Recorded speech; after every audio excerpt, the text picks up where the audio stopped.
Are we ready to go? I believe, let me just, yes, yes, we are. We're ready to go. Thank you. Okay. This is the Marin Water Finance Committee Board of Directors meeting for September 24th, 2020.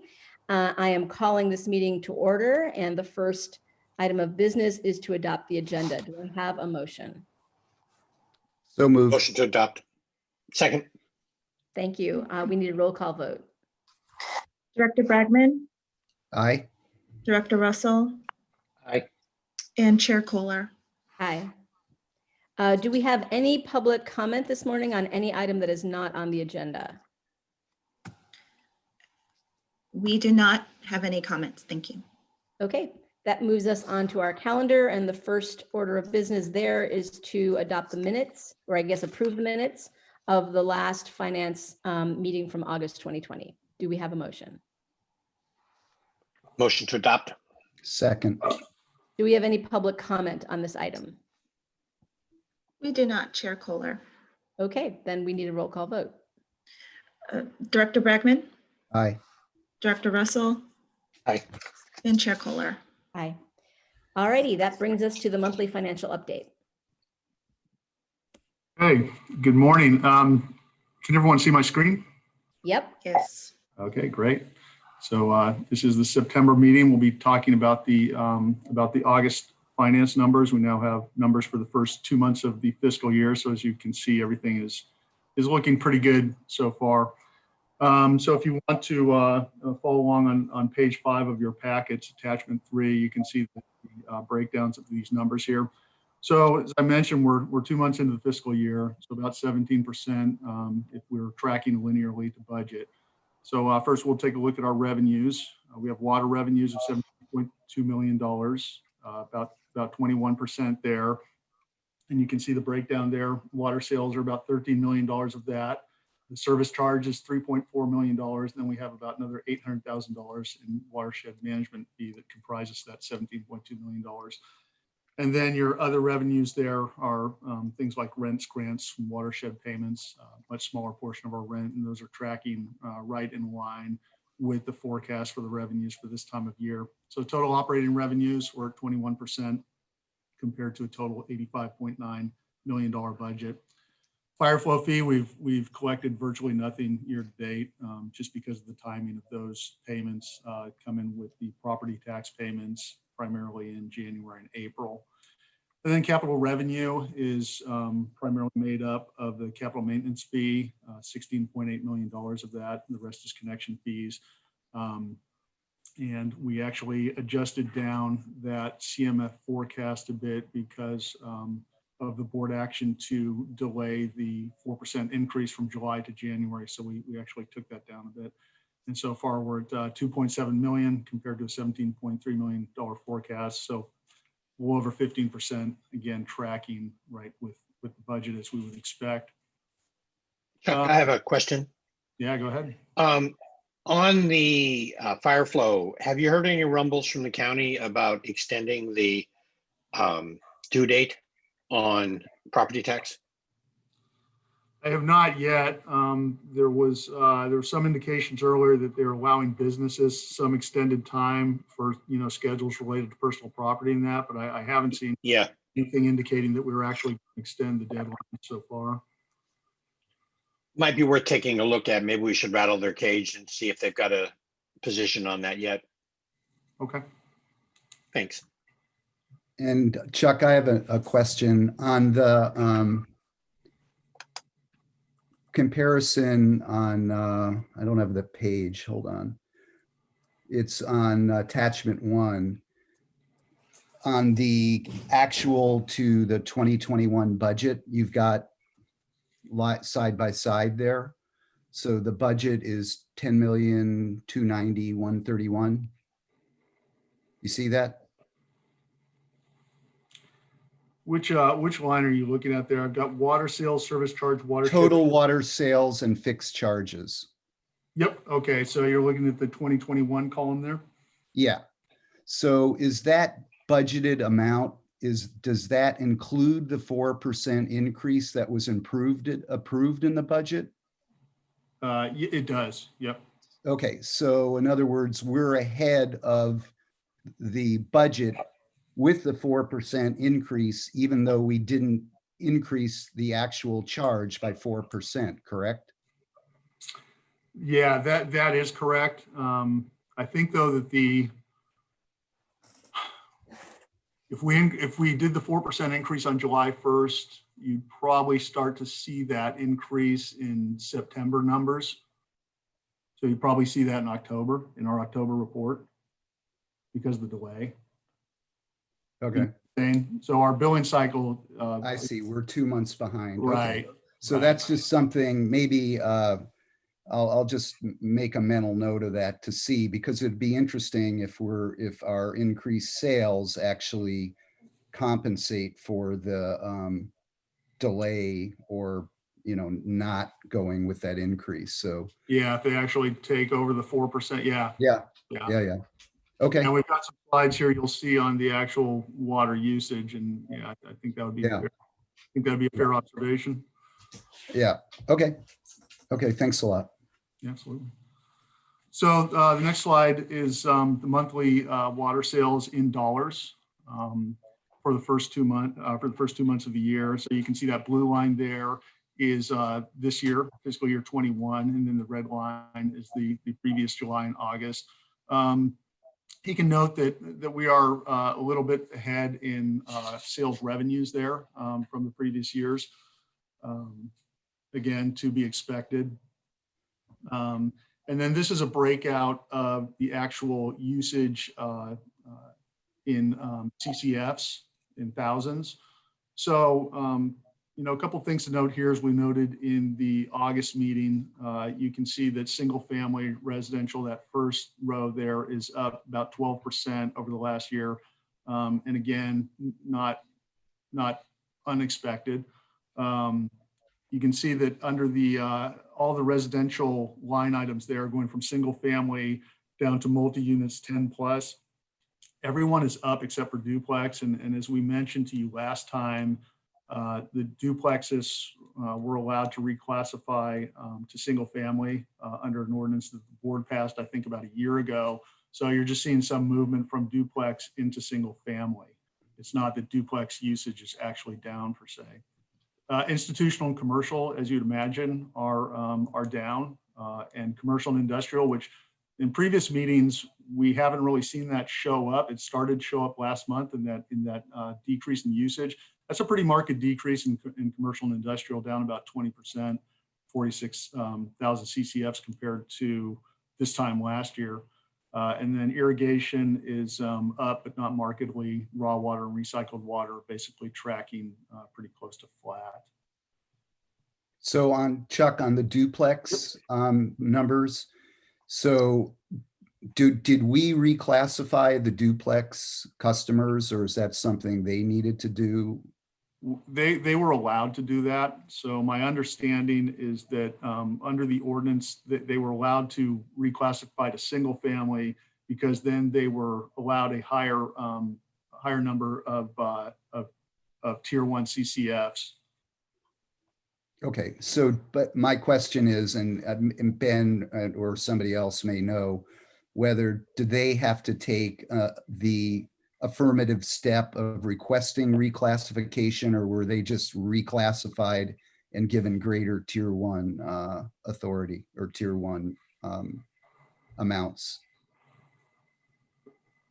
My understanding there, and you can correct me, Ben, but I believe they were allowed to do that. They have to request that.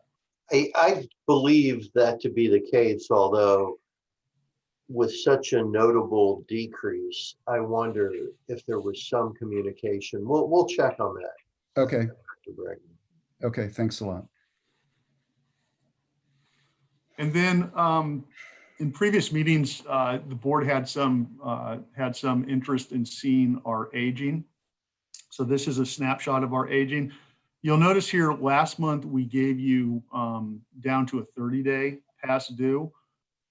We took that out this month. We're examining the report that we pull out of SAP on that. The numbers that we were getting out of the 30-day aging were very high, and we think what was happening is that it's pulling the 30-day past due, everything within that bucket, plus the current.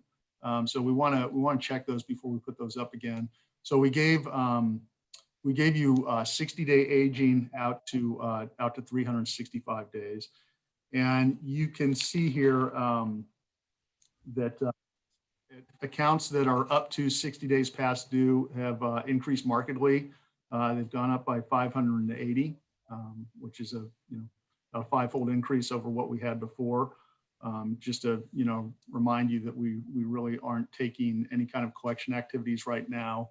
We're not doing water shutoffs. We're not taking actions like that. So we are seeing an increase in the outstanding bills.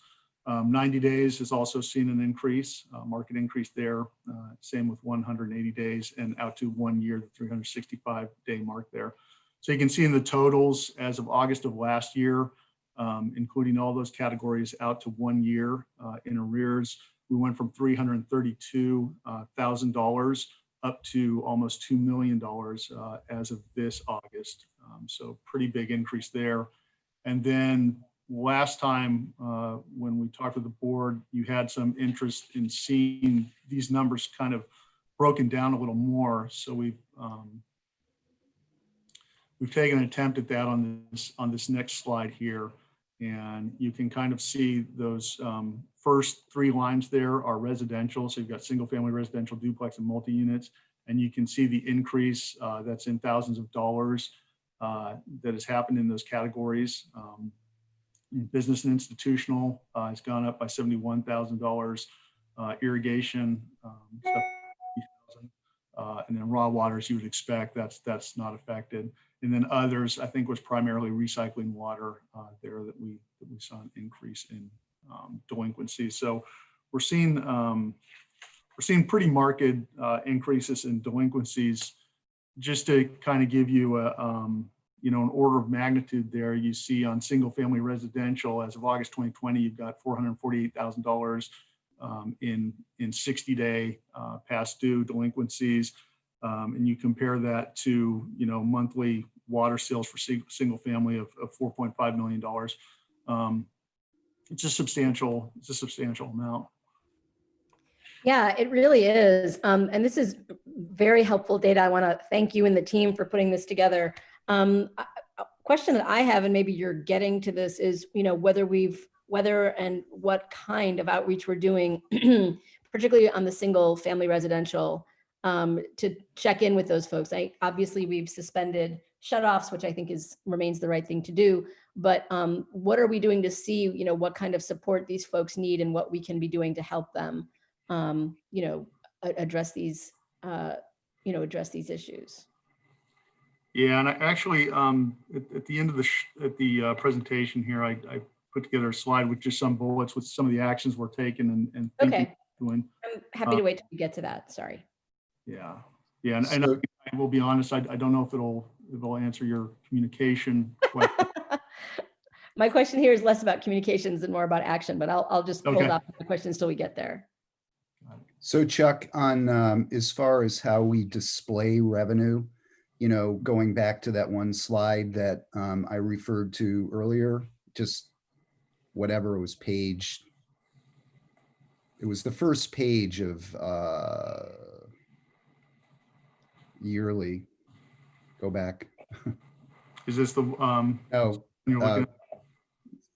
it's basically what we've billed versus budget. What we were talking about that, where I asked you is the budgeted amount, does that include 4%? Anyway, on the do we do, or can you do, and don't want to add another task, but do you do actual revenue collected? Is that something that you guys track in like a cyclical fashion? Monthly, or can you do that? So we've got, in other words, we've got budgeted revenue, we've got billed revenue, and then I guess my question is, do we actually track collected revenue? So you're talking about cash receipts? Yes. And we do not. We could, look at doing something like that. We probably have to build in some allowance for doubtful accounts or some of the way but we really don't track that. Yeah. It just as, something to think about, because we're going to get a pretty interesting surprise at the end of the fiscal year, maybe. And maybe not, maybe things will bounce back, but anyway, we can talk about that. That's just something that just occurred to me, so. Yeah, and we'll talk at the end. I think we're at least in the process of developing a plan for these delinquencies also. So. And then on delinquent accounts, when they get their monthly bill, does it recite past due amounts? Yeah. Okay. Yeah, you'll see a category for past due amounts. Okay. Okay, thanks a lot.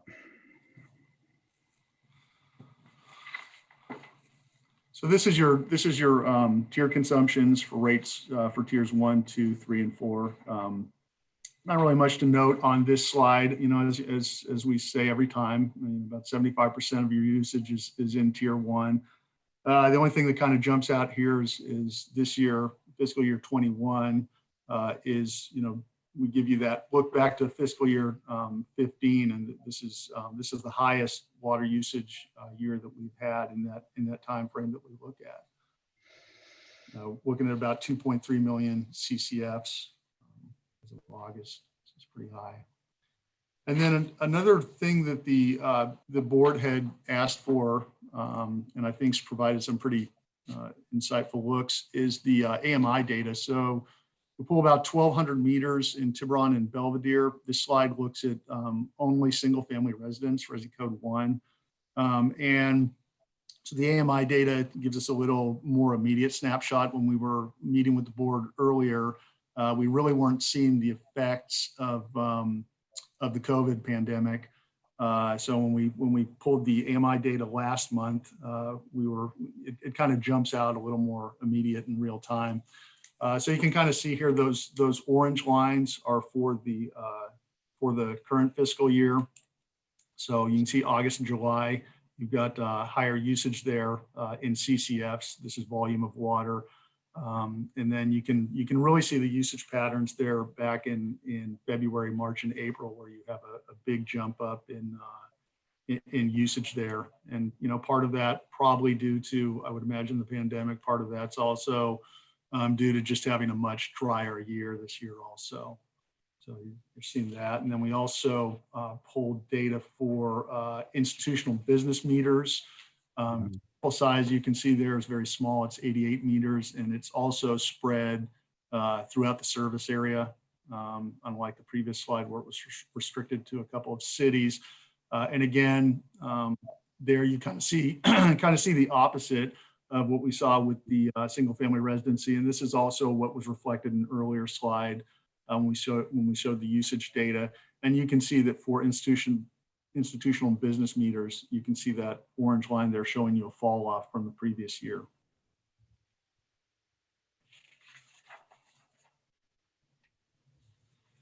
And then we'll turn now to the expenditure side. And a lot of this is laid out on page 5 of your handouts. I think that's attachment 3, below the revenues there. So personnel services, we're tracking pretty close there. We're at 15% of budget. To be expected, we always have some static level of vacancies that we're going to have that's going to keep us below budget on the personnel services side. Maintenance and operating expenses, those are running a little bit ahead. We're about 21.4% of budget. And that's not to be unexpected. Keep in mind that things like insurance, we pay that at the beginning of the fiscal year. So we made that payment of about $700,000 in July. So that's going to bump up some of your maintenance and operating costs for that month, and kind of because of timing, make those look like they're a little bit ahead of budget. And then financing costs, as you would expect, run exactly with budget. Those are timed expenditures for our debt service for the 5 bonds or 3 bonds that we have outstanding, and then some smaller financings that we have. Capital allocation is running right with budget at $800,000, and that's just the amount that we capitalize, mostly for personnel costs related to CIP projects. So overall, there on total operating expenses, we're running at 17%. Again, right about with the budget. Firefly projects, we're at $100,000, and we slowed down firefly projects to kind of build that fund balance back up and get it back to health.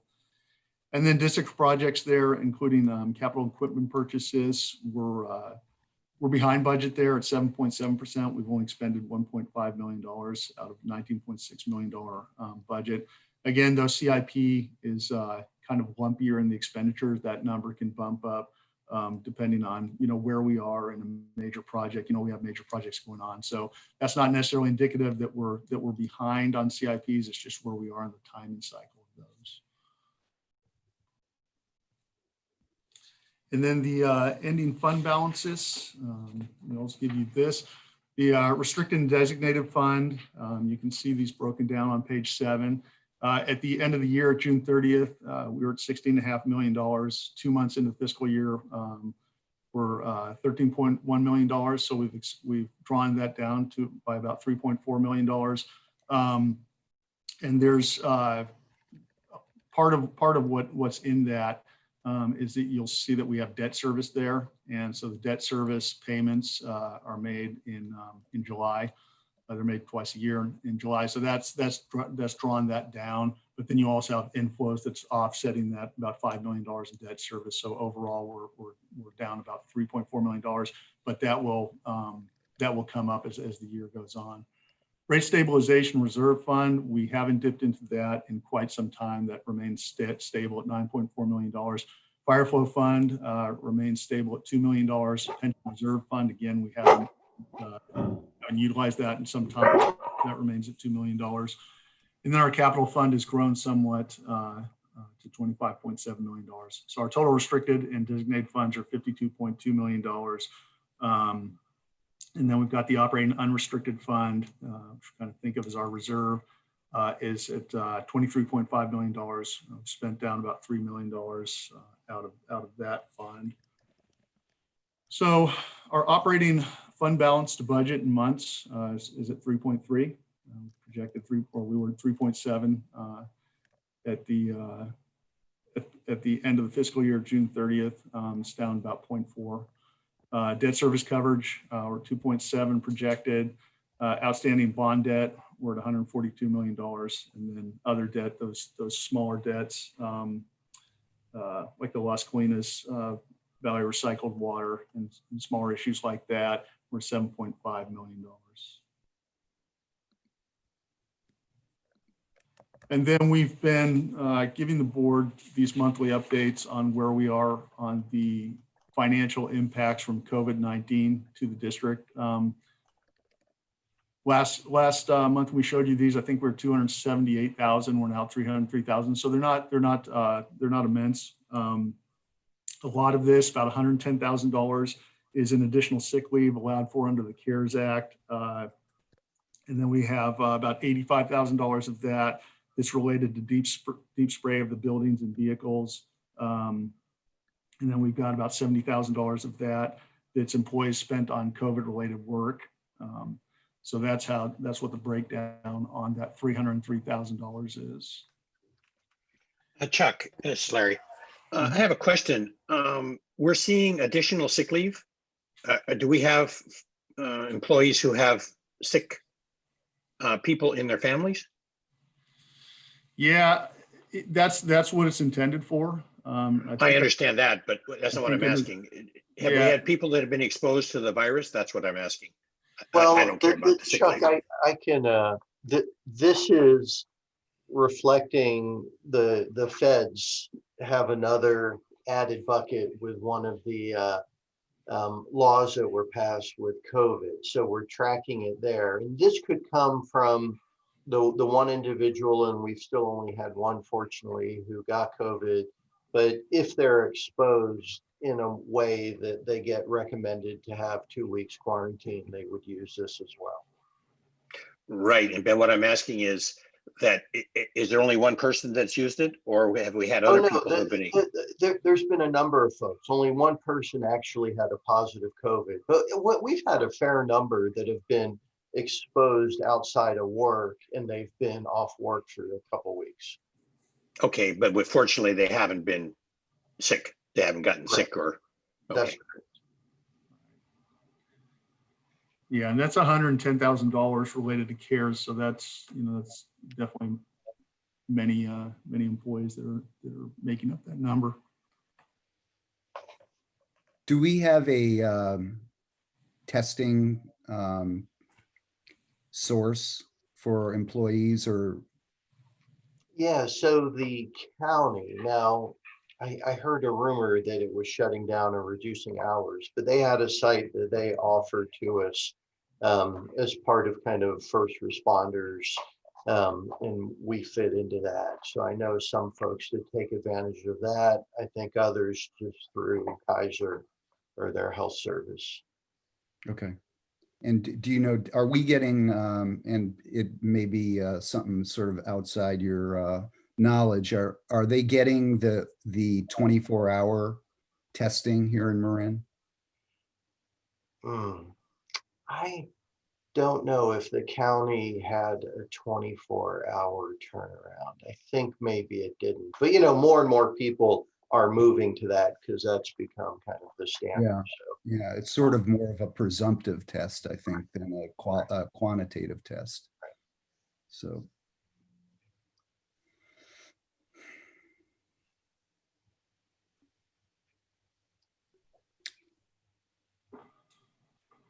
Okay, and then just the final slide here, just going back through some of the actions that the board has taken to give financial assistance for our customers. So March 13, we suspended all terminations of service as a head of the state's action on that. And then on May 5th, we took to the board a number of resolutions. One, as we talked about, was suspending the 4% rate increase until January.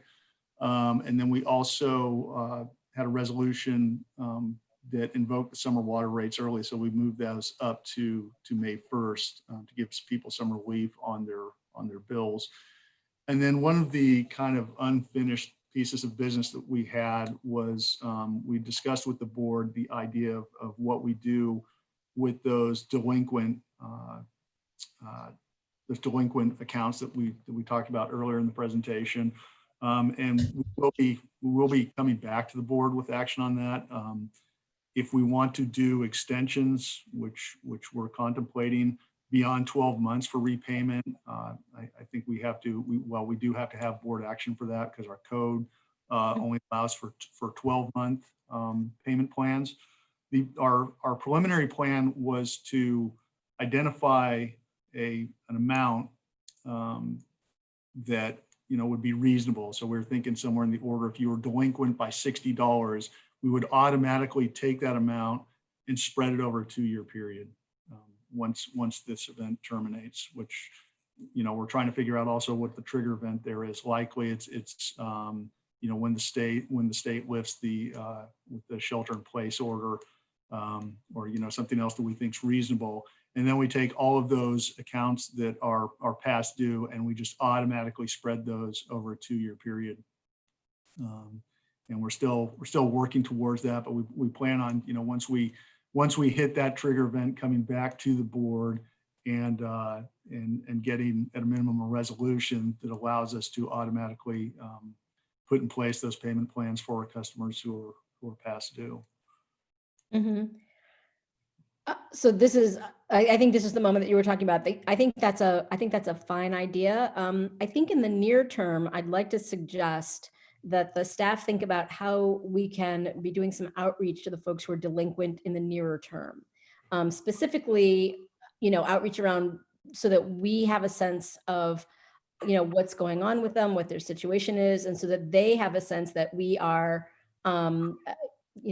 I don't want to say looking out for them, but that we are compassionate about their situation. So I don't have a particular, really well-focused plan in mind, but I think we should be doing some kind of outreach in the near term. So I'm just going to throw out an idea that has been, kicking around with me and some of the other folks I know who are working on water equity issues. So some sort of very low-key survey. Again, I guess the first step would be to figure out, of the people who are delinquent, how many of them are connected to us by email? Like, do we have a way of reaching them virtually? I mean, we can always do snail mail, but I think it's harder to expect people to respond to that kind of thing. But if there's an easy way, if there's enough critical mass that we could do some sort of online survey, just something very gentle, not to put people off, but just to figure out what's going on with them. You know, if they are able to share with us whatever, for whatever reason that they are delinquent on their accounts, you know, are they experiencing severe financial distress? Is somebody in their home, you know, without a job, whatever it is. And you see what I mean? Just some kind of outreach to touch those people and, you know, express some, you know, institutional level of concern and support for them. And also, frankly, to gather some information about, you know, what's going on. Okay. We can certainly discuss that. Did I make I- a suggestion? Would we have any way of protecting that information? I would think. I would think we don't, Well, we can look From into a- that. from a PRA, you know. Well, Yeah, I guess that's a question. You're right, Larry. I hadn't thought about that, and that would be important. And I think the way that we could protect it is to anonymize it, right? Of course, but the problem is with the email, it's attached to the person, huh? Yes, but the survey may not be. There are definitely Yes. ways of setting up surveys, right? So our outgoing email would be. Oh, I attached see what to you're the saying. person. Like a Survey Monkey or something like that, huh? Exactly. If where you do it on Survey yeah. Monkey, it can all be anonymized. It's something that. Yeah, would be- that's a good idea. Anyway, it's just something that, you know, I'm thinking about, you know, because we are at some point obviously going to need to be taking some action. So I think that, yeah, so I'm not in any way trying to say, you know, to dictate an approach, but I think some kind of outreach in the near term would be useful, because I think there's some anxiety out there. And, you know, not everybody, I think it's fairly, well, I don't know, I don't want to go too far down this path, but I'm not completely confident that every single person who's delinquent is actually in financial distress. I assume most of them are. What we could also, in that communication, share with them our tentative plan, which would be, as Chuck noted, once the governor lifts the shelter in place order, we're looking at putting them on a 2-year interest-free payment plan so they can have the benefit of time to get caught up, something like that. So they can be understanding where we're headed and won't be surprised when that occurs. Right. And I think obviously this is going to be sensitive. So, you know, I think having a really well thought out proposal before we take any action, something that the board can look at, I think would be good. So I'm not saying we should be rushing to this, but it's already basically October. So I think, you know, putting something together for the next finance committee would be a good goal. You know, some sort of proposal. Could I make a suggestion Of course. on, I don't know what's in our monthly or bi-monthly billing statement, but we could put in like a little box, you know, if you have past due amounts, you know, sort of invite them to participate in that online survey. You know, that way you're getting it out, it's voluntary. You know, you could set up that Survey Monkey link, but, you know, the notification would be through that billing statement. And, you know, it's just a way of sort of inviting people to participate and covering everybody.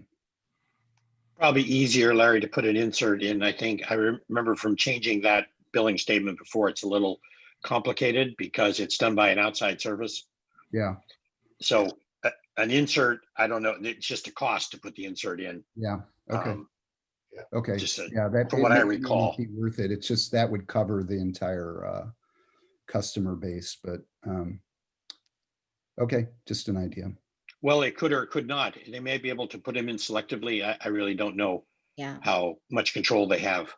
I do think, I mean, I would be interested in the near term, like before the next meeting or maybe at the next full meeting, if you guys, because it's not that many people. I mean, it's a lot, but it's not relative.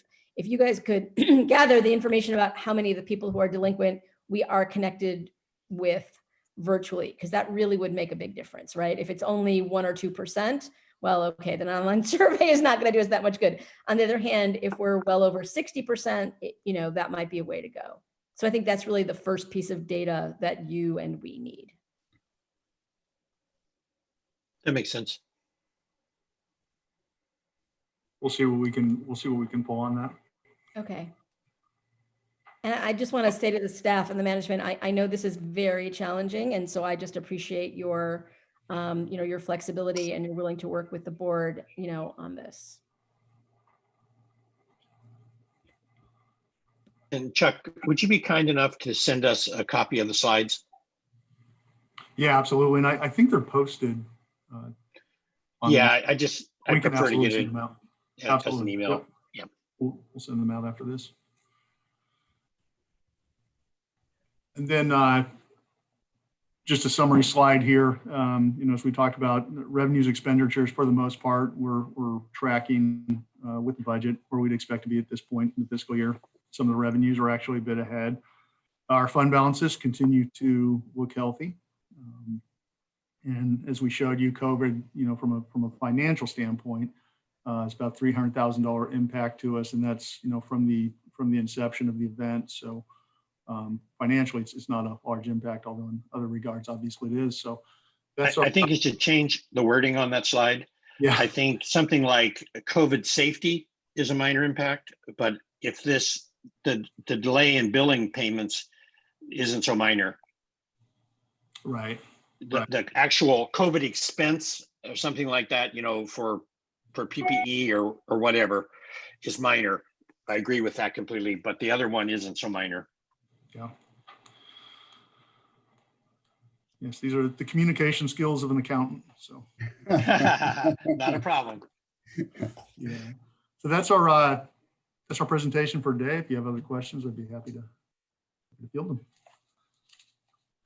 Thanks. This was a really helpful, really thorough presentation as always. I'm very grateful. Any board questions on the presentation for Chuck?